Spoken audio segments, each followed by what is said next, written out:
ProWrestlingSheet.com.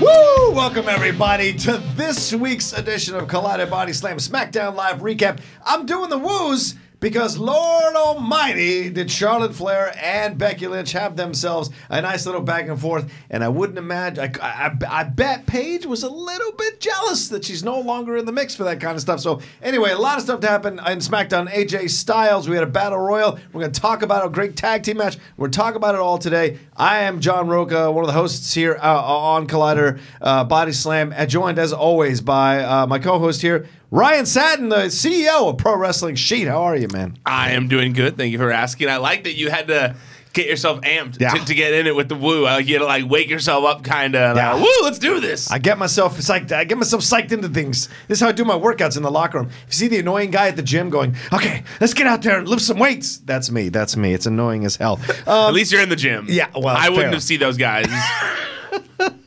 Fair.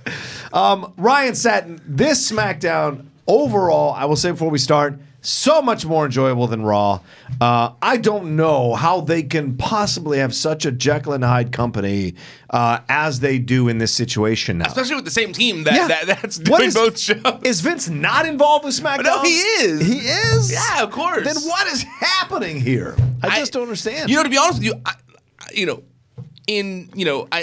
we talked about it a little bit yesterday. Mm-hmm. Well, we talked about it a little, upon discussing the show that it felt that yesterday's show did feel like Raw. Yeah. Did feel like the point of it was to show that like the Raw side of things is in chaos. The heels are running amok. Like, who's gonna stop them? Yeah. So yeah, it sucked. But I think it was almost like. I don't want to say they put on a crappy show on purpose, but like I do think that storyline, was that was the running theme. That's the story they were trying to play out, whether you enjoyed it or not. We all didn't. Most people didn't. Yeah. But that wasn't. I don't think SmackDown doesn't have the same chaos going on right now. It's got a much more concise feel to it. Yeah. That doesn't feel necessarily like it's insulting your intelligence at all, or changing its mind every week or whatever. Yeah. So yeah, it's a weird disconnect, Yeah. But I loved it. SmackDown was great. Yeah. SmackDown was very easy to get through. Good matches, fun storyline progression, all around. I enjoyed it. Yeah, even the people I wouldn't normally like, I enjoyed on the show. So yeah, I would agree with that. We start off here in the ring with Paige doing her thing, announcing SmackDown, say blah blah, and then brings out the man, the last kicker, relentless Becky Lynch. She comes who has out, new Titantron stuff. Titantron stuff. Did you notice that? Yeah. How it had the whole "I am the man" thing on it now. That's a pretty big. That's huge. It's a pretty big deal. That the way that like we say that. I know. Look, I get that it's just Titantron graphics on a screen. But the fact that they're going full force, that they're getting behind the man thing on TV, I think it says a lot. Yeah. I think they're backing Becky Lynch. It's the rare star, and maybe some of you are new to professional wrestling, it's the rare star that gets multiple Titantrons. It's the rare star. You don't get a lot of different Titantrons through the process, and so it says something about Becky that she's able to get one of these in this situation. And it was weird the way she came out. She didn't come out like a heel, so there's a little bit of a face bend to her this time around that maybe they're kind of leaning into. She comes out, she talks, says what she has to say, says how she's been off the shelf, but now she's back in the game, doing her thing, gonna get going, gonna get back into this mix and everything like that. Then she calls out Charlotte, and then Charlotte comes down. Also somewhat of a semi-face kind of entrance, smiling, walking down the ramp, pointing at people, doing her thing, gets in the ring, and they have a bit of a back and forth. Brother, she just can't compete with Becky, in my opinion, in terms of the promo back and forth. Becky was schooling her, which is so surprising to see this happen. And I think Paige was certainly sitting there in between them enjoying the situation, don't you think? Yeah, when I was watching, it's funny that you said that at the top of the show. You said like Paige had to have been a little jealous. Professional jealousy. Totally. Not mean. Not in a anyway. mean. No. But I kind of. I had a similar vibe where I was thinking, I said like, it's got to be rough. Like you hear Daniel Bryan talk about when he was on the show, and how hard it was just to stand ringside and watch two people do what he loves. Oh yeah, that's why I can't watch Schmoedown matches sometimes when I'm not competing. It drives me insane. Anyway. So yeah, I think that there had to have been a little bit of that in there. I felt the same thing while watching. It's like, man, I just wish Paige could just kick both of these girls in the face just for fun, she'd love to. Yeah, but yeah, I agree with you wholeheartedly in the fact that this was it was fun segment. It was tense. It was real good. I liked the whole before you were copying the man, or before you were copying your old man, now you're copying the man, or whatever she said like that. I was like, oh, that was a good line. That was well done. That whole part. And really, I like just in general. I mean, look at. You can't deny that the women do get a lot of the time on SmackDown to kind of people complain about there not being women's storylines in the past. I mean the women opened the show and they closed the show this week, which was pretty cool, I thought.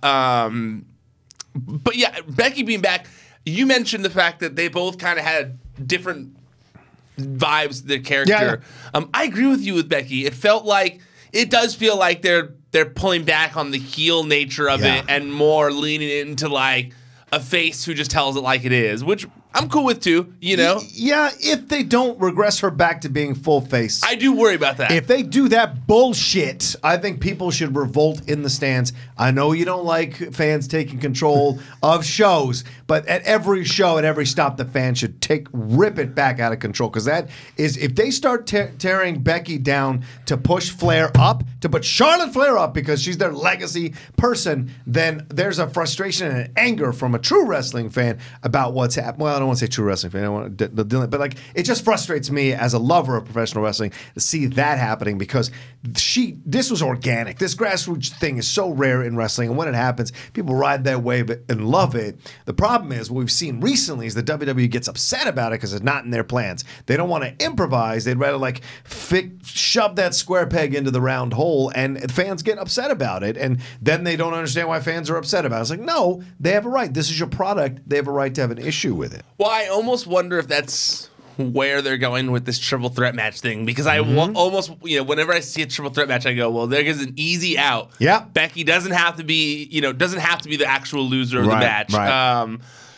So I almost wonder if something sneaky will happen there, Charlotte beats Asuka, or Asuka beats Charlotte, and then they go, it's one of those tricky things where they go, well, you wanted Asuka to be champion. Yeah. You've been mad. Every one of y'all been saying. Exactly. Every one of you guys have been saying, push Asuka, pushing Asuka. And you go, well, come on, come on. Yeah. That's we were not saying the way it when we doing didn't have Becky that we were all loving right now, when the entire arena wasn't behind Becky, So, yeah.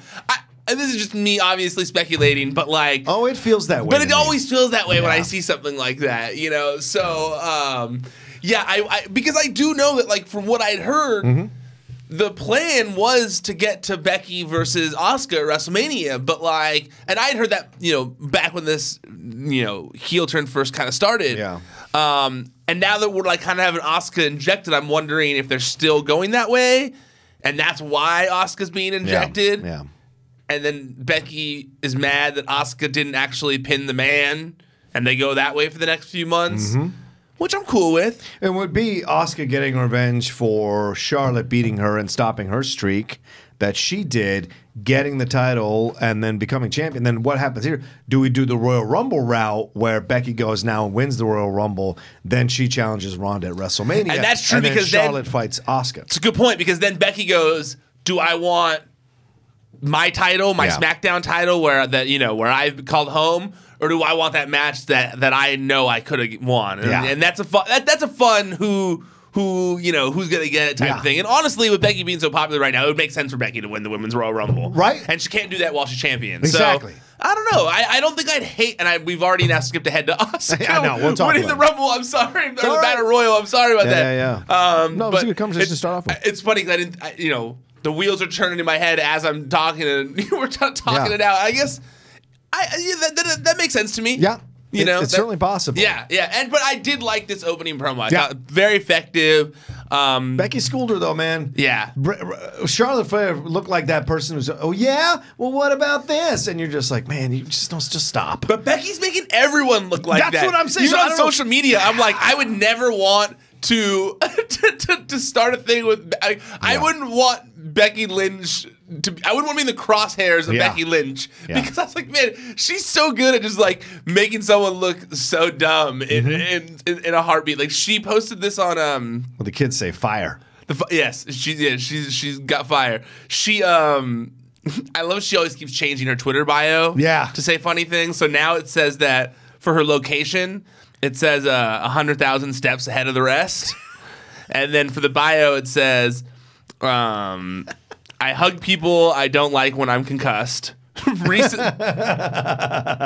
Recently broke myself out of doctor jail. Am the best.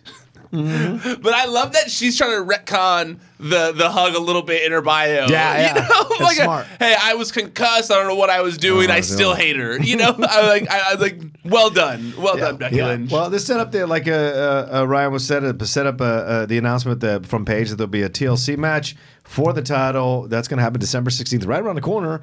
It's going to be a triple threat match. And it becomes a triple threat match because as this whole back and forth was going on, all of a sudden we heard Mandy Rose's music. This is interesting. They're pushing Mandy now. But she's getting a legit push. She's getting a push. Zelina came out. The Iconics came out for whatever reason. Mandy Rose and Sonya Deville all came out and said that they're being overlooked. It's not fair what's happening to them. They want to be considered in this situation as well. And not to be outdone, then Naomi's music hit. Naomi comes out with Asuka, Carmella, and Lana, and they also say they want to be part of this mix and blah, blah, blah. And Becky has a great reaction. She's like, just line them up and I'll knock all the heads off you dopes. And I was like, what? Like, it's just fascinating to watch this whole thing as Becky reacts to situations like that. And they got to keep her in this place. They got to keep her in that Stone Cold place. If you start moving her into that Cena place, I'm going to lose my freaking mind. So I love that this happened. And so within, Paige announces a battle royal for the end of the show with all these women together, and the winner will be the third entrant in the triple threat match for the title. And so, Mandy is a star. Yeah, Mandy. We'll see. She's not there yet. Personality-wise, yes. I'm just saying she has the tools. She does. She's got the tools. She's persevered. Yep. She easily could have given up. There's so many times where people. Well, she was on Tough Enough. There's not. She's one of those Tough Enough people that that recent cast. A lot of them have really stuck around and done stuff. And Mandy Rose was 100% the one that people thought was just doing it because she's a fitness model and for the attention. Totally, it was like a reality show. Yeah. And myself included, when I watched the show, I was like, "Oh no, God, I don't remember her name anymore." Sarah. What was her name? I didn't watch it, so I don't know. I'm so mad I don't remember her name. Sarah. Was it Tough Enough? Was that what it was? Yeah, it was Tough Enough, and it was the same thing as the. I'm trying to remember the name. Okay. Sarah Lee? Sarah Lee. There we go. I was going to say it was the name of the brand of food. Sarah Lee. Yeah. And honestly, I was like, oh, Sarah Lee seems like someone who cares about this. I remember the time thinking that, like, oh, Sarah Lee. Sarah Lee seems like she cares. And look at Mandy Rose. She stuck it out, man. Like, she has shown that she cares about wrestling, that she's dedicated to this, and she's killing it now. She kills it on the mic. Yeah. She was good in the Battle Royal. I just tweeted it before we walked in here, but because I was finishing the show. But she's got she actually does a V-trigger, the Kenny Omega knee that he's kind of made popular lately. She does a great. She's not Kenny Omega, but she does it very well. You're like, man, that's a killer V-trigger. Man, hell yeah, go Mandy. So I wouldn't have expected myself to be such a huge Mandy fan, but she's clearly they have plans for her going forward. They clearly are in the Mandy Rose department. Well, the thing is interesting, and you watch these fitness models come into the situation, Alexa Bliss being another one, and you look at the old pictures of Mandy on Tough Enough, they're both thinner. because they're fitness models, right? They have to like emaciate themselves and get. So the WWE, I think, is a kind of a quietly positive thing that they let these women put on the weight and look like they can handle what they're doing in the ring, right? And so Cena too. It's funny to see his bodybuilding days too back there when he's just like so rippled and it's crazy. Yeah, and then what he became, right? Yeah. And Mandy's a stronger, physically stronger person than what you saw in Tough Enough. You can see that evidently. Alexa's the same way. I think Alexa's come into her. Picked someone up and had them in the pile driver position, walked across the ring with him and then tried to toss him over the rope. I was like, whoa, that's like some Bianca Belair strength. Like, go Mandy. Yeah, I like it. Once she gets better in the ring, she will be something interesting to follow. She's not that bad in the ring, I'm not saying that. I'm saying, you got to get to that spot. I'm not saying that. No. She's not in the Iconics. I follow Mandy. Oh, God, Jesus Christ, no. I follow Mandy, and on social media, I've said this numerous times, and Sonya. So I champion them both. No, you do. I like that they got shots to be in which we'll talk about later in the Battle Royal. But first. And I like the Iconics. I'm talking about him. He doesn't like the Iconics. Yeah. Wrestlers. The Usos answered the challenge from the bar, the open challenge from the bar. They went at this was a fun ass match to watch. Once again, the Usos. I hated them in their initial incarnation. See what they are now is so much fun. I was this close on Black Friday to getting a day one-ish shirt. I was this close. I bought 4 of them. It was not one of those ones that I bought, but I almost bought the Christmas one too. Oh yeah, the Christmas would have been fun. It says like day 25-ish or whatever, or something like that. Oh, I might do that. That's pretty good, maybe right? I'll break down and do that one. But I got an Alma shirt. I got a Rusev shirt. Oh, nice. I got the a Rusev Sasha. Day? Yeah, Rusev. Nice. Finally, I got a Sasha shirt, and I can't remember what the 4th shirt was, but I bought them. I was like, I gotta have these shirts because they were a good price on Black Friday. So anyway, I really enjoyed this match. So I saw some pushback online about this match. I'm like, what are you talking about? This is a fun ass match. The Usos in the bar? Yeah. Some people are like, oh, again, or what does this accomplish? I was gonna say. Fun to watch. Well, I was gonna say this, during the Raw recap, I mentioned, and I think it's only fair to mention that I said. One of my biggest gripes is the repeated matches things. I feel like I'm not going to see anything different than I didn't see in the last 10 matches by them. And I will say that yes, we have seen the Bar versus the Usos a few times, not on the level of those matches that we saw on Raw this week of that magnitude. Right. And aside from that, I really do think that the Usos and the Bar, because they know, and New Day and those 3 largely are the main ones that use a lot. I think those 3 have such chemistry in the ring together, like similar to like the Dudleys and Edge and Christian and the Hardy Boys back in the day. Like those 3 teams have such chemistry together that I'm cool with watching so many iterations of those people against each other that like I'll let it slide a little bit because there's so few tag teams. Like when I'm watching when I'm watching singles matches, I think it's unfair. You know, there are people that they could have used. There are tons of singles wrestlers. Right. Do I think that there are tons of tag teams available at their disposal? No. There are a couple that are not being used, like Sanity and stuff like that. But and Dwayne and Lane or whatever it was.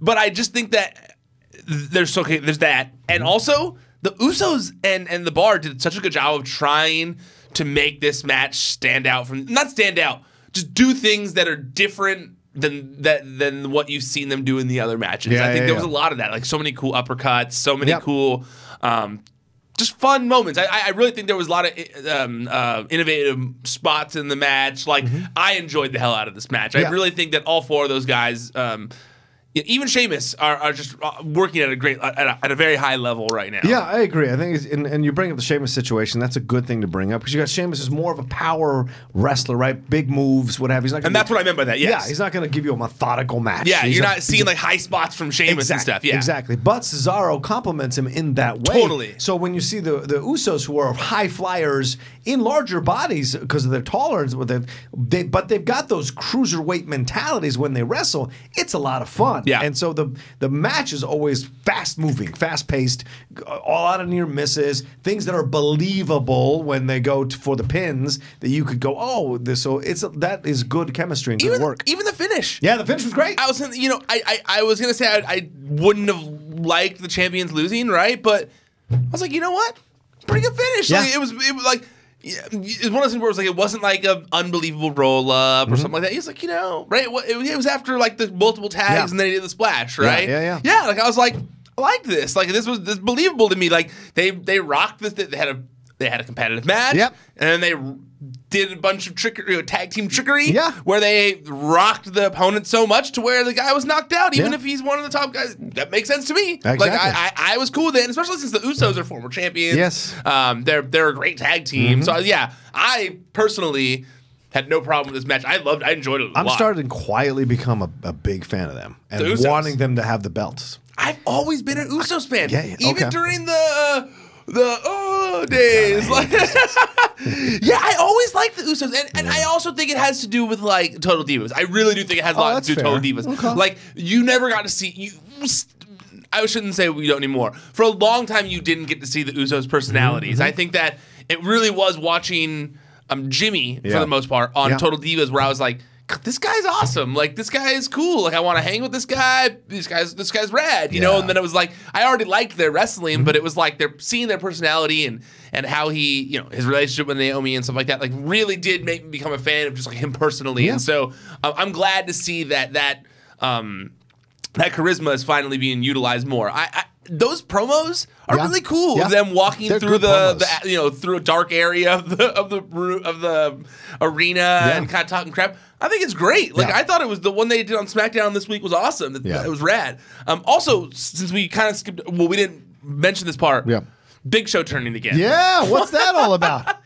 Did him and Dana Brooke have a conversation? He got jealous watching Raw. He was like, "She's coming for my record, not on my watch." But that punch was kind of scary. It was. Even the way it was staged, it was still scary because Cesaro just went out. I had to watch it a few times because I was like, man, I kept like putting that 30-second button on my remote because I was like, oh, that was intense. It was done really well. Whoa. It was just so close. It was just close contact. It was scary. Like Cesaro just went.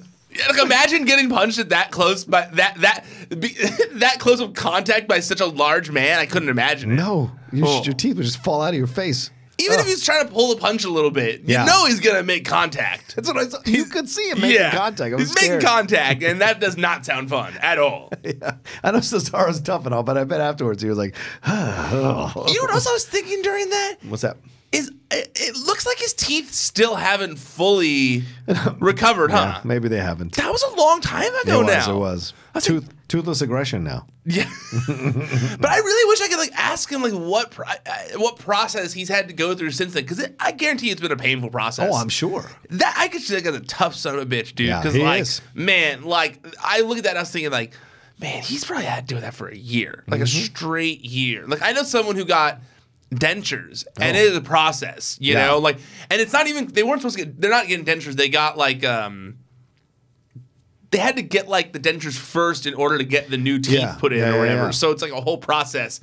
So I couldn't imagine like going through that and still wrestling for the past year. I mean, man, and taking punches like that to the face from Big Show. Yeah, that's the thing, right? All right, well, AJ Styles came out, did a whole promo. They said, "It's time, AJ." That's a new thing. He comes out. He talks about how he hasn't had the title in 14 days and what it's been like to be like without the title and Daniel Bryan making these changes and blah, blah, blah. And then talking about how he wants to be champion again. Did you like this whole promo? I wouldn't say I didn't like it. Okay.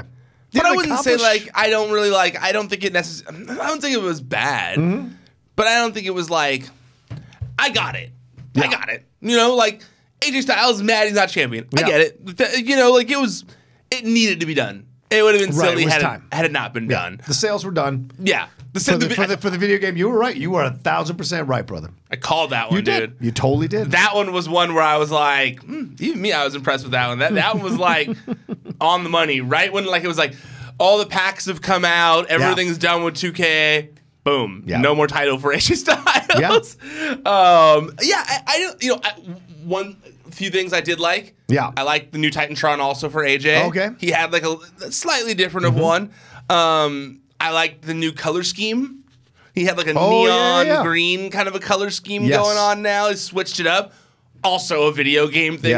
He had to make sure he matched the cover. Now that the game's done, he can like switch things up a little bit. It's always interesting to me that whole like they can't switch their look up because of like toys and games and like they have to ask for permission, and it's only allowed to be done like at a certain time so that things can be planned for going forward, and all that kind of weird stuff. Like Baron Corbin, where he said he'd wanted to cut his hair for like a year or for like months, but they wouldn't let him, like because it was like it wouldn't have matched with all the cups and the merchandise and all kinds of stuff. So I always think that's interesting, that kind of stuff. Yeah. But yeah, no, I enjoyed it. It wasn't like it was bad or anything like that. I just, I don't think it was like promo of the year or anything like that. I don't think it was like, blew me away or anything like that. Did you like his shot at Raw? Where he said, they've already done this, having a champion doesn't show up to defend the title, blah, blah. A little bit of a shot at Lesnar. Yeah, I liked it. Okay. I just I think out of all of it, I just think there was something that there wasn't like anything memorable about it. I agree with that. It was a necessary part of the feud to push it forward. He'll start to recede. I really think he'll start to go back down to the mid-card section, think? and then Miz slides up into that slot. That's what I think is going to happen. I just think it's just Miz's time. I don't think he'll. A long time. I don't see him receding at all in that regard. Okay. I see him staying in the top of the card until WrestleMania. Okay. And then the Superstar shakeup finally goes to Raw. Oh, okay. We haven't had AJ Styles on Raw. That's a good point. He's always been SmackDown guy. God, that was so fun. That I feel like if it were me, you switch. You switch Seth Rollins and AJ Styles. What? Yeah. Seth Rollins, let Seth him. and Miz would be a great match. That's what I'm saying. Seth would be good with a lot of those guys. Right. Seth and Daniel Bryan. Yeah, that's an old school stuff. Yeah. I think that he has a better chance of being the top dog again on SmackDown. Yeah. Yeah, because all those big dudes there with Strowman and Lesnar and McIntyre's getting that push. So Lashley and all that kind of stuff. So yeah, that's that's what I would do. Okay. Is AJ comes to Raw, and we haven't had AJ on Raw. If anything, they kind of need AJ on Raw right now. AJ's been able to help SmackDown as the face of SmackDown for so long that without Roman, they are kind of devoid of a face other than Rollins. Rollins and Balor. Yeah. It's possible Balor. You don't think Balor has potential to possibly be that guy? I think Balor's done. Unless he has a Becky Lynch type of renaissance, I think Balor is done, man. He is the one they attacked recently, that trio. Braun Strowman and Finn are like the two ones they attacked. Yeah. It could be that Finn's going to have to come out and just pull it out of him and become the demon. The man who can do extraordinary things or whatever they call him. He's become the demon all the time. Just the demon all the time. That's certainly possible. Perma-demon? Perma-demon is walking around with the face paint all the time. Did you see... Showering and the face paint doesn't come off. It's perfect. Did you see Daniel Bryan's tweet about the line that you mentioned, the SmackDown? Oh, yeah. What did he say? So... Like you said, AJ said, Daniel Bryan isn't here. Maybe someone's been watching Raw and see how they do things over there. And seeing how they do things over there. And Daniel Bryan tweeted it and said, the old Daniel Bryan wrestled 227 matches in a calendar year, much more than AJ has ever done in his career. Oof. Shortly thereafter, he needed neck surgery. The new Daniel Bryan is above that sort of masochism. Which I did like. Wow. If they're going to go that direction where he's like... I like them going that direction with Daniel Bryan's character. I've got no... I'm moving on from my anger over his turn. It is what it is, and I'm trying to enjoy it now. And I do like if they're going to give him more of a... Almost like a Bob Backlund edge. Yeah, that'd be funny. Oh my God, that'd be funny. Yeah. Put him in a bow tie. Those were the days. All right, well, this other thing happened here, which I really enjoyed. Rusev and Shinsuke Nakamura. I thoroughly enjoyed this idea because I was like, why is this happening? What's this all about? Blah, blah, blah. And then... genius to have Nakamura just destroy him before the bell even rings, and then walks away with the full intention that he was never going to wrestle him that night. What a great, yes, I know these things are scheduled, talked out, blah, blah, blah, but it has the appearance of great mental mind games on an opponent who's coming for your belt. And that was great. I love that. I saw someone I follow on Twitter, I believe it was Emily Pratt, who works at Up Rocks. And she pointed out something about Nakamura being like a human cat. Yeah. And you know what? It fits so perfectly that I used to always look at him as like wrestler Michael Jackson, but he hasn't been that in WWE. Yeah. He's been much more like human cat. Methodical, has funny faces, but like licks himself. Can pounce when need be. Pounce, definitely. You don't want the claws to come out. Nope. So yeah, I it's helped me get a better grasp of his character, and so yeah, I really like this too. I enjoyed it. I like there should be more people being given stuff to do. Yeah. And Rusev and Nakamura are two of those guys. Yeah. So, and this I'm should be behind a fun rivalry. Totally. Right? Totally. Yeah, absolutely. Some really good matches here because he's a big dude, Rusev. So Nakamura has a strong style. So I think Nakamura, he doesn't have to necessarily hold back as much as he would with other wrestlers. So he can really bring it down with Rusev, and we'll see how that comes about when they're having their matches. I think they'll play off each other well. I feel like they've wrestled each other before. I don't know. I think they have. Okay. I'm pretty sure they have. But still, I could have sworn that when I did watch one of their matches, I enjoyed it. I am also. Well, they did the Crown Jewel kickoff. They did the match at the Crown Jewel kickoff. That was it. Yeah, I knew they wrestled recently. They had a good and I remember chemistry. thinking like they had good chemistry. Yep. So, and I think even prior to that, I've seen them wrestle before too. So yeah, I'm super cool with these two having a program together. Yeah. We'll see how it goes down. I like the way it started. And No Aiden English. I was gonna say, Aiden English? What did I say? He was gonna be down in the Indies before the year was over, and it's like that's what I was saying. Like as soon as this storyline played out with him and Lana and all this, AJ was going to be done because there's nothing left for him to do. You mean Aiden? I'm sorry, Aiden English. There was nothing left for him to do after this. There really isn't. Unless you're going to turn Lana heel and have him go with, or like I suggested, you had him introing the Latino guys as the tag team. What if it's the same thing with Nakamura though, with that music and stuff, and he's rapping along to that stupid to that rap in the music? That's possible, but if they didn't do it with the Latino guys with Almas, why would they do it here with Nakamura? So yeah, to me it just doesn't. I think there's no place for him. I wonder what they could do with him. I don't see them wanting to release him. Well, they got rid he's of related to Simon. Yeah, but he's also he's part of the Guerrero family. As much as that's confusing when you see how white he is, but he's like part of the Guerrero family, and I feel like not to discredit his work in the slightest bit, but it's not like they don't. It's not like they, I don't think they want to. Like he's married to Eddie's daughter. Right.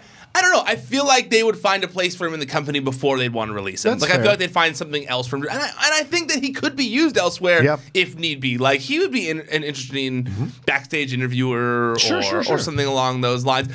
I like his wrestling too, so don't get me wrong, people. Right. I'm not. This is Rocha who's saying he's going to be in the Indies by the end of the year, but I'm just saying that, like, yes, I do think that his current iteration of this character has run its course. I do think he needs something else, either a retooling character or a different position, as a manager, or you bringing managers back, Yeah, that's possible. He's not bad. No, I just don't like the singing thing anymore. I'm over it. The Hamilton thing, I'm over it. And here's the deal: I'm not saying he's a bad wrestler or doesn't deserve to be in the company. You're just keeping it real. The character, I'm keeping the character. We see this all the time. Characters pop up, have a couple of 2 or 3 years of run, and then they're gone. Yesterday we brought up Damian Sandow. Sandow had a great run. People loved him, and then eventually just kind of run its course for whatever reasons, and then he was gone. It happens all the time, and so I wouldn't be surprised if that happens to English, because English hasn't really caught on his own enough to stay in the conversation in the company. So I wonder how it's going to all play out with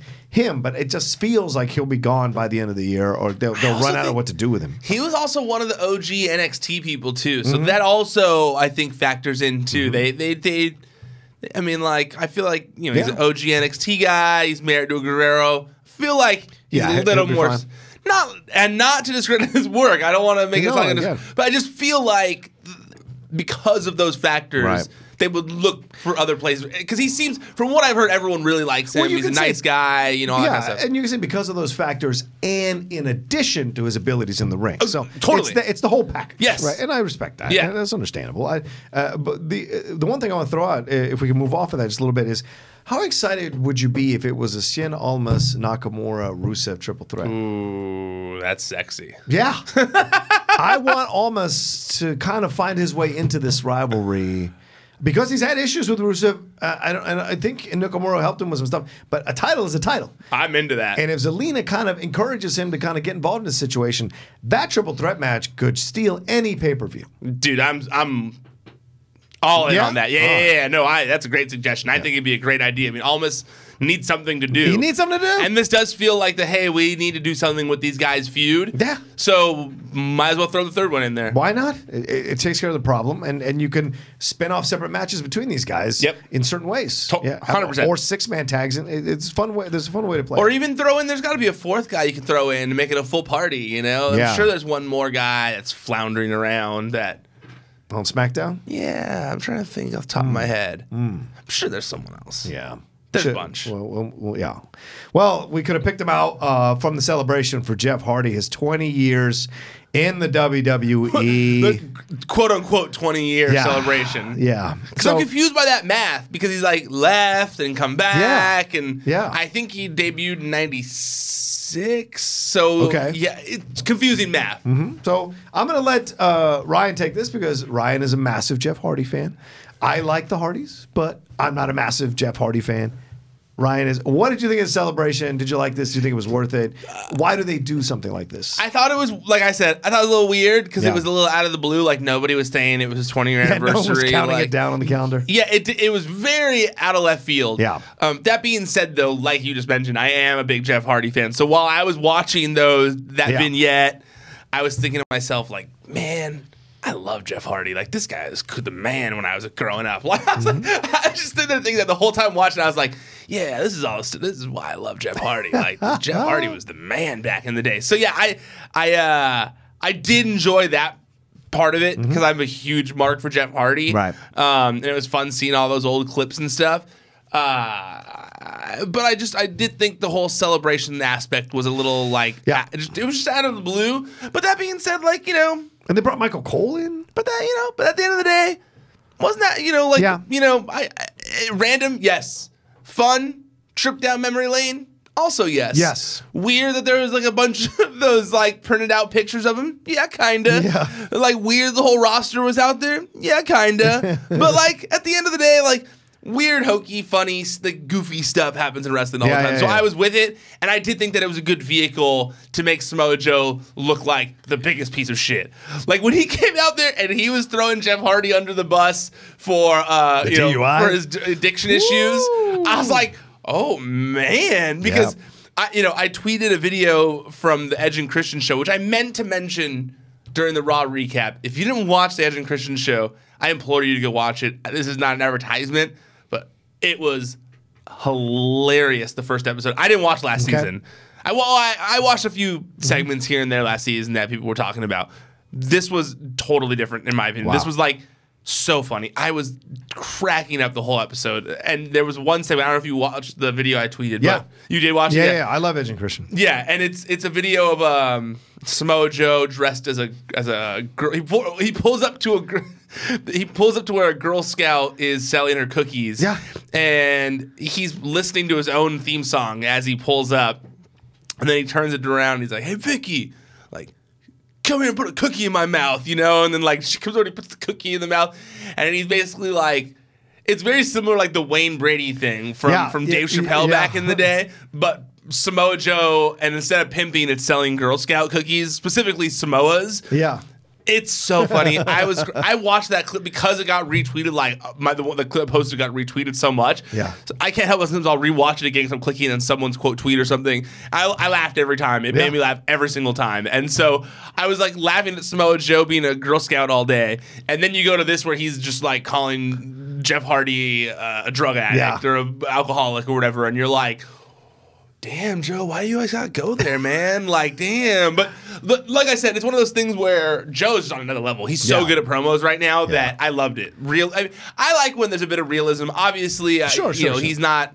They're all talked they're about. All it's not like he's spraying that on Jeff Hardy or anything like that. So yeah, I thought Samoa, it was effective because it brought you on this high where you're like, oh, I love Jeff Hardy. And Samoa Joe comes out and he's basically like, hey, remember that pay-per-view when Jeff Hardy showed up drunk? He let you all down, you know? And he didn't mention that pay-per-view, but he mentioned how Jeff Hardy has let you guys down so many times. Yep. And I was just like, ooh. that's real. Yeah, a little uncomfortable. It's a little uncomfortable, but I like that in wrestling a little bit. So yeah, I liked it. I like Joe's tweet that he retweeted of himself throwing that brick and hitting that kid in the back of the head with a brick who's got the construction head on. He goes, "I've been running these streets for a long time." And I'm like, "Damn, what is happening here?"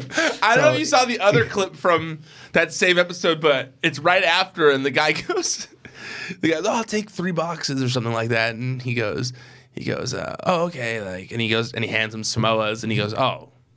No. I'm looking for those peanut butter ones. Samoas are shit." Oh. And Samoa Joe looks at him and he goes, "Oh yeah, my bad, dude. Sorry. You know, come here. Let me show you where I put the tag-alongs or whatever he calls them." And he's like patting him on the back and he leads him over to the driver's seat of the car, and he opens the door and he shoves the guy's head in the door and he just starts slamming the guy's head with the door repeatedly to murder him because he didn't like the Samoas. Yeah. And he just like walks away. So I was dying. It's so good. There's also Bray Wyatt as a midwife in the episode. Oh my god, so good. I met Joe years ago at a Comic-Con party. That guy is scary as fuck in person. I can imagine. Scary. I was telling him how much I enjoyed, like, because he was coming on at ECW. He'd been at ECW or whatever, and he'd done this kind of stuff. Smojo? Oh no, what was it? Impact. Impact, yeah, Impact. And I just told him how much I'd enjoyed his work and blah, blah, blah. He's just like staring at me. You know, I was like, I just want to, like, you know, really like how you're changing wrestling, this indie vibe to how you're changing wrestling. He was like, "Yeah, thanks, man, thanks." And he's just like staring away, and I was like, "Wow, man, okay, all right, got it. I'm gonna move away here because you're scaring the shit out of me." So I'm like, yeah, he's an intimidating guy. Yeah. I wouldn't be intimidated now though, but back then I was. Kofi Kingston. Probably. That's scary. I don't want him to kill me. Kofi Kingston took on The Miz here. People talking about how this match had never happened before. They'd never kind of really. Or it'd been a while since they'd faced each other. Okay, I was say it has to have happened at some point. Yeah, there was stuff in the back about being a Mariner for that. That Marine was so 6, funny. A movie. So we see him slowly moving into being the face. Can we talk about how funny that was when they were like the Mariner, when he was like the Mariners, they exist, and they were all making fun of him, and then at the end, Big E started dropping all those Marine facts, and they were like, "We knew you were a closet Mariner," and Big E just stood there with that like wide-eyed guilty look on his face, and then he just backed out of frame. That was so funny. I was dying. I like that they're making fun of their own movie fans. Of course. It's the Marine 6. I mean, if you're not making fun of it. Totally. I do like that Elise Graves tried to make up for it later, on commentary, and was like, "I'm a Mariner. Everybody should be a Mariner. It's the best movie. Sell. I was like, that's good. You made up for it a little bit. But yeah, no, I loved it. That whole thing. This was a good match. I didn't get the whole face vibe that everyone keeps pushing along with Miz, but I'm sure it's gonna happen. Of course, it seems like we're on that. He made himself the butt of the joke. Yeah, I guess that's the face turn. He's slowly becoming the butt of the joke. Everyone is getting one over on him, so eventually he radiates that underdog status. So people are gonna now support him. So when he comes, when he wins or surprises or shocks or whatever, people are gonna cheer it, and so then he'll be full face. It's kind of like Me, Myself, and Irene, but he turns nice instead of mean. Like. By the way, one of my closet favorite Jim Carrey movies. Love that movie. It does not get enough love. It doesn't. See, I don't have bad movie taste. I know. Who said you did? Well, Christian was over there like, stand over here, shimmy taste. I was like, you only know of one movie I don't like, Inception, which got a lot of reaction from other people on social media once I posted that video. I love that idiot who said you should stick to fake sports. Me and my 25 followers think you should stick to fake sports. Shut the hell up. You're watching him. He's not watching you. You're watching him. Who's the successful one here? I also worked in entertainment for like a decade before I started my own wrestling site. So it's it always makes me laugh that one. But yeah, no, Christian was not happy about my Inception take, and that was like, hey man, he told me the movie. Everyone goes, the movie. The main response was the movie doesn't have an ambiguous ending, and I'm like, no, it totally does. That's literally the point of the end of the movie. If you don't think it had an ambiguous ending, then you didn't understand the movie. Who's telling you it didn't have Christian said that. It totally does have an ambiguous ending. It's He your said it does have an decision. ambiguous ending, and I said it goes black, and then you hear the talisman possibly fall on the table, but you don't see it, so who knows what the truth is. And I said he was texting me this morning after he saw the clip and was telling me I was wrong.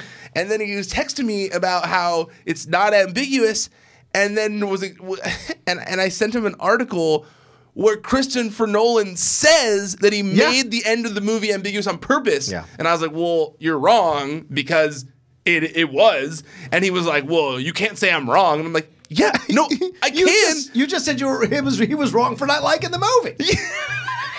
But yes, myself and Irene. Yeah. Oh my God. Such a good movie. Na, na, na, na, na. When he's flipping out in the grocery store for the first time, that's my favorite part. That's the best. Put a little extra cheese on the taco. Yeah. Oh my God. The monostat. Risque. It was hilarious. God, that makes me laugh every time he says it. Yeah, every time. When he finally snaps, it's one of the best. It's one of my favorite scenes in movies. Like, it's so funny just because you're just like, you can live through him. You're like, God, you wish you could just snap on everyone and just like let it go. And like, God, I wish I could do that, you know? We got a full-on fallopian fungus here. Like, all of it is hilarious. And then when he drives the car into the barber shop, parked it for you, and throws the keys at him, like, all of that is great. It's very funny, old school Jim Carrey. And, and when he flips through the movie, and then when he wakes up as himself, like, realizing that the stuff he's done, like, why am I peeing like I just had sex? You know, that whole thing. When he is having the piss attack and the shower curtain he's trying to cover it, that is just genius on so many levels. And I hate that people don't give that movie enough props. That kind of piss humor I like. See, that's good piss humor. It works within the scope of the movie. I'm glad there are some piss jokes you find funny. When it's done with taste. Taste. Anyway, all right, let's move on because we've got the red lights. So we got to finish this thing off. Randy Orton came out, talked about his attack on Rey Mysterio. Randy, I know we weren't happy with this initially weeks ago or months ago, but it seems to be turning into a good thing for him. We're giving him they've given him the time to sculpt it. Rey is great fodder for him in this situation, like Hardy was. And once again, Rey comes out. You know, of course, Randy comes out rather with the mask and all that kind of jazz. But then Rey comes out with the brace. They have the back and forth, and then you think he's going to get the best of him, but then Orton does get the best of Rey, and then puts him through that chair again with the neck and everything. Just really great stuff overall between these guys. Thought the same thing. It was a classic wrestling storytelling. You know, I can't hate on it. Like you said, I mentioned at the top of the show, I said, like, even people I wouldn't normally necessarily feel like I was into, this is what I was talking about. Certainly. Yeah, the promo was good. Yeah, the promo was good. The backstage and the in-ring, you know, effective heel work. Like, you can't say it wasn't effective heel work. Like, it was I liked it. I liked it. Yeah. I liked the Randy Orton segment, yes. Do you like where this is going to go between them? I think I do. I'm looking forward to this match. I think that, you know, once it's a knockdown, drag out, no DQ match, it's going to be fun. Because it's like a take on my favorite Randy Orton, which was Legend Killer. I like this little wrinkle in Randy Orton, even if it's like, I don't want to watch necessarily every Randy Orton match, or something. The prospect of a Randy Orton match might not necessarily excite me, but he's doing effective character work. Like, there are some people who I can't find a fault in him. His work in the ring is solid. He's doing effective character work. They're even giving his character a long-term story arc type thing. So I can't complain about it. And I was watching this thinking, like, man, I love Rey Mysterio. Yeah, Rey's great. I just, like, man, you can't not get behind Rey Mysterio. Like, I'm just like, man, like, he's such a good babyface. And you're just like I was skimming through the Young Bucks book that they put out. There's like a children's book. And basically the premise of the book is it's like the characters want them as children and they want to be wrestlers, but they kind of realize they're too small to be wrestlers. People say you're too small at school, and then they see this other wrestler who's small, and it inspires them to realize that they don't need to be giants, and then they become the Young Bucks, right? Yeah.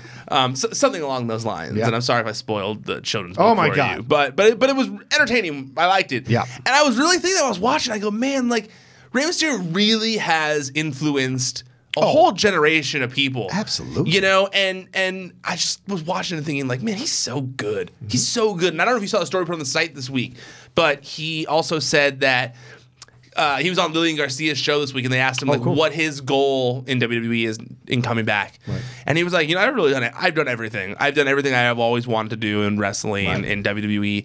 Really, the only goal is I want to wrestle my son. I want wrestle beside my son. Wow. And his son has been training for 2 years now. Yeah. Just finished a stint, or was about to finish a stint at the Lance Storm Training Academy.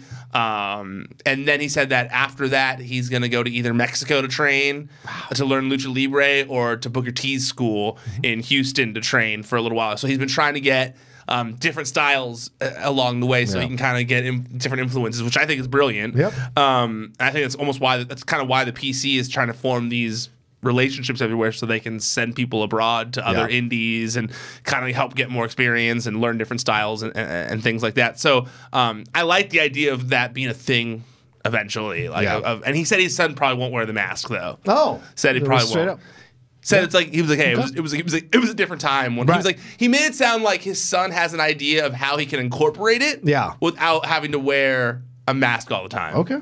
Well, I look forward to that. Yeah, me too. The Mysterios. All right, so one last segment, and that is the Battle Royal that we talked about a little bit already at the beginning of the show. Billie Kay, Peyton Royce, Mandy Rose, Sonya Deville, Zelina Vegas, Asuka, Naomi, Lana, and Carmella all in a Battle Royal here to see who's going to be the third person. This went back and forth for a little bit. There were some clumsy spots, as is to be expected. Any Battle Royal. Yeah, they're going to have them. But in the end, what you saw here, which I really enjoyed, is Mandy Rose really kind of having some good moments throughout the match. Naomi had her things as well, and Sonya Deville. Sonya Deville getting to be the last person standing there against Asuka. As a watcher of professional wrestling, they usually do not leave the person who's going to lose in the ring there without wanting to in some way promote her or push her or whatever. So Sonya should feel very proud about that situation. And she even Instagrammed about it and said, "Don't tell me I'm not ready," with a shot of both of them kicking each other, which I thought was really great, her and Asuka. And that tells you something. Like, they see what they have here. There's time to push them. The fans seem to be enjoying watching it. So I think it's a positive overall. Asuka ends up taking this thing. It would have been a surprise if anybody else had taken this thing, to be honest. It would have been frustrating as well. And yeah, I agree with you. I think they did a really good job of kind of making Mandy and Sonya more of a threat. Yep. I think they did the right thing by putting Asuka in that match. Yeah. And I think that you mentioned it, but Naomi killed it here too. Yeah. Naomi had some awesome spots in this match. That thing on the apron, oh my God, where she like flipped back or whatever, then landed in the splits. Yeah. I felt like I pulled a groin muscle just watching it. Like, that's how painful it was. I was like, like I literally was watching like, and even some of those like butt bumps and stuff like that were funny. I loved Asuka doing her hip attack to the Iconics to knock them both out. It just looked cool. Even the way she kind of like knocked, I forget which one it was. I want to say it was Peyton. The way she knocked Peyton out of the ring was really cool. Like, it looked cool. So for Battle Royal, especially at like an 8-minute or 7-minute Battle Royal, I thought they had a lot of entertaining stuff that was in there. I enjoyed it a lot. And honestly, TLC, without, since we don't know what's going on with Braun Strowman and stuff, I feel like this is a pretty big selling point of the show now. Absolutely. Yeah. More so, to me, more so than any other match that's been announced for TLC, this is the one. Have any others been announced? I was trying to think as I was saying that sentence. I was like, that's a good question. I don't think they have. Besides that Braun one, I think the Braun one. Oh no! They announced Dean versus Seth. Oh yeah, that's makes sense. The other one they announced. Okay, all right. I don't think they've announced anything else for the United States title or for 18 hours ago, Daniel Bryan versus AJ Styles. I was going to say maybe Daniel Bryan versus AJ Styles. Okay, yeah. Seth and Ambrose, Ronda and Nia. Oh yeah, duh. Becky, Charlotte, and Asuka. Okay, yeah. And Strowman versus Corbin. But we don't know about that. We don't know about that. I forgot about Nia versus Ronda too. Okay. And possibly the Bar versus the Usos seems like that was set up here. And maybe AOP versus Bobby Roode and Chad Gable. This does seem better. This is the most exciting match on the card by far. Oh, yeah. The triple threat match. Yeah. I mean, I love Daniel Bryan and AJ Styles. Yeah. Don't get me wrong. Right. Don't get me wrong there. That'll be a good match. It'll be a good match. This has that element of unpredictability. Agreed. That's absolutely. what's going to make it exciting. Yeah. What's your feeling? Do you think this goes on after Ronda versus Nia, though? Fucking probably. No, you think Ronda versus Nia goes last? Probably. Or last for the women? No, I think it'll be whoever. That's what I mean. I meant not last, not main event. Last for the women. Yes. It'll be Nia. And, it'll go on after the TLC. Nia versus Ronda, right? That boring ass match that will go on after. A waste of time watching that match. But the triple threat match is going to be fantastic. Yeah, no, I'm really, really excited for it. That should be dope. It just makes sense to me that Asuka will take it. It clears the path for me. Yeah, after we talked about it earlier with the wheels turning, it does make sense for Asuka to win it here, especially because they need to they need to clear things a little so that they can figure out what they want to do exactly with Becky. Exactly. And I do think her having the title does make it harder to do something big with her at WrestleMania. Right. And they want to do that. Yeah. Yeah. You can tell. I got to get the man shirt, I guess. I guess that's the next thing I got to buy. Is it weird to wear that shirt? I thought about buying it during that sale myself, and I was like, is it weird if I wear that shirt? No, because you're doing it in honor of Becky. Okay. All right. I don't know. It's better than that Trish Stratus shirt you posted. Did you see my girlfriend's response? I saw Aaron's response. That spit or swallow one. Woo, yikes. My girlfriend's was way better. No, what'd she say? I tweeted a picture of an old Trish Stratus shirt this morning because I saw Trish Stratus posted like a list of like the weirdest merch she's ever had or something like that. Oh, was inspired That's where it by came that? from. Oh, wow. She posted like a list of all the weirdest merch that she's ever had. And that was like number one. It was a shirt that said, blow me on the front. And then the back said, into the stratofaction or stratosphere. Sorry, into the stratosphere. And I was like, whoa, that's a crazy shirt. And I tweeted it and said, like, imagine wearing this literally anywhere. And my girlfriend responded and she said, this is coming from the guy who wore a shirt to the grocery store this weekend that said slap nuts. Oh! And I was like, yep. That's a good point. Honey, I take the hit on that. That's what I said. Because when we were walking out, she said, God, I hate that shirt. And I was like, and she never says that about my wrestling shirts. And I was like, what? Okay, I can see that. You know, like I didn't really think about it. I just didn't fit. I was clean. I put it on. I walked out. Yeah. And I didn't even think about it. And then when she said that this weekend, I replied to that, or when she said that today, I replied to her and I said, okay, fine, you win. I won't wear the shirt out anymore. Well, if you guys have any shirts you want to tweet at us some like uncomfortable shirts that the WWE sold in the past. That's a fun thing to do. Tweet at us there. You can do it at Pro Wrestling Sheet. But anyway, the Sakara one is the only good. That's number one. Okay. Have you ever seen the Sakara penis one? No. I'll show you. I'll show you. It's not going to make you never talk to me again. It's not like that other guy. Good. I don't want that. Thanks everybody for watching. This is the Collider Bodies of SmackDown Live recap. Really appreciate all the tweets, all the comments, all the back and forth. Someone tweeted me this morning. Go, where's your recap? Where's it going? It's coming. It's coming. It's coming. I was so proud of you on that one. Yeah. They're like, what'd you think of SmackDown? And you were like, wait for the recap. And I was like, oh. I figured out how this thing works 3 years in, finally. So, anyway, Ryan, tell them where they can follow and follow us and do the things that ProWrestlingSheet.com, at Wrestling Sheet on all social media. YouTube.com/C/Wrestling Sheet. That's where all our videos go. That's where you can see these recaps. That's where you can see Wrestling Sheet Radio every week. And our podcast feed, it's on Podcast One. It's Wrestling Sheet Radio. Right now, it's the recaps and Wrestling Sheet Radio. Unfortunately, Best of the Rest is not going to be happening anymore. And top five, I lagged the past couple weeks on. Right. The holidays got to me, and I was just busy with a million things here. But it should be back soon. To help me out, they're going to record a bunch in batches so I can strategically publish them better. I'm getting better at it. That's a good thing. Yeah. So those will be back soon. I apologize for those of you listening to that show. We'll be back soon on that. Just make sure you follow us on all social media. You can follow me. I'm at Ryan Satin as well. There you go. So you can follow me at The Rocha Says on Twitter and on Instagram. Like he said, follow everything going on. And we've always got other channels here. Our main Collider channel, Collider Sports. A lot of stuff happening. We're about to record some sportsbook stuff for tomorrow and for the games happening this weekend on Friday. And we just did Sports Time, did Premier League 1. I had to handle that solo. Go to the Collider gaming channel as well. A lot of stuff going on there as well. So are you guys going to talk about that Major League Baseball betting thing? We'll probably get around to on Monday. Yeah, on Monday. Yeah, on the main show. I find that whole thing interesting that they're allowed to bet on sports now, basically. Pete Rose, what happened to Pete Rose? That's what I'm saying. That's not fair to Pete Rose. Yeah. Is everyone saying that across the board? Oh, yeah. Okay. Because that was some bullshit. I saw that this morning and I was like, that's bullshit. Yeah. There it is. Heard it from the mouth of Ryan Satin. You know what else is bullshit, apparently? Inception. All right, well, thanks, everybody, for watching this week. I'm glad you realized that. My work is done. Go watch me, myself, and Irene and let us know what you think as well. All right, talk to you next week on another Collider Body Slam. ProWrestlingSheet.com